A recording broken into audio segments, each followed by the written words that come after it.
Hello everyone, welcome back to my channel. আজকের ভিডিওতে আমি আপনাদের সাথে ইউটিউবের নতুন একটি আপডেট নিয়ে কথা বলবো। আপনারা আমার ভিডিওর থাম্বনেল দেখে হয়তো বুঝতে পেরেছেন আমি কোন আপডেটটি নিয়ে কথা বলবো। এই আপডেটের কাজ কি এবং এর সঠিক ব্যবহার কি সেটা নিয়ে এই ভিডিওতে আমি আপনাদের সাথে আলোচনা করব। তো বন্ধুরা, আপনারা প্রথমে কি করবেন, ইউটিউব অ্যাপে চলে আসবেন। ইউটিউব অ্যাপে চলে আসার পর আপনারা একটি ভিডিও ওপেন করে নেবেন। একটি ভিডিও ওপেন করার পর আপনারা একটু উপরের দিকে দেখবেন এখানে সেটিংস অপশন আছে।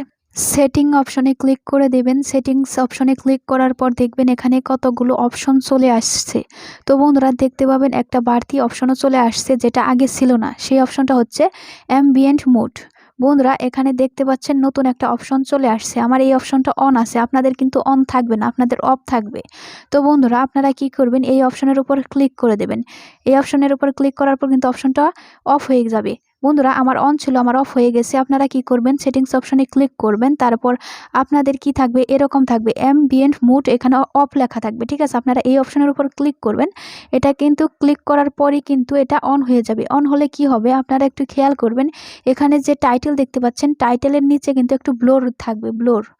ঠিক আছে, দেখতে পাচ্ছেন। আমি এটা আপনাদেরকে আবার অফ করে দেখিয়ে দিচ্ছি। অফ করার পর কিন্তু দেখুন ব্লোরটা কিন্তু এখান থেকে চলে গিয়েছে। দেখতে পাচ্ছেন, এটা আপনারা তারাই ইউজ করতে পারবেন যাদের ডার্ক মুড আছে। যারা ইউটিউব ডার্ক মুডে ইউজ করেন তারাই। যারা হোয়াইট মুডে ইউজ করেন তারা কিন্তু এই আপডেটটা ইউজ করতে পাবেন না বা এই আপডেটটা পাবেন না। তো বন্ধুরা, যারা এই আপডেটটি ইউজ করতে চান তারা কিন্তু অবশ্যই তাদের ইউটিউবটি ডার্ক মুড করে নিতে হবে। তো বন্ধুরা, আশা করি বুঝতে পেরেছেন এই অ্যাম্বিয়েন্ট মুডের কাজটা কি। ভিডিওটা ভালো লাগলে ভিডিওতে অবশ্যই একটা লাইক দিবেন। Thanks for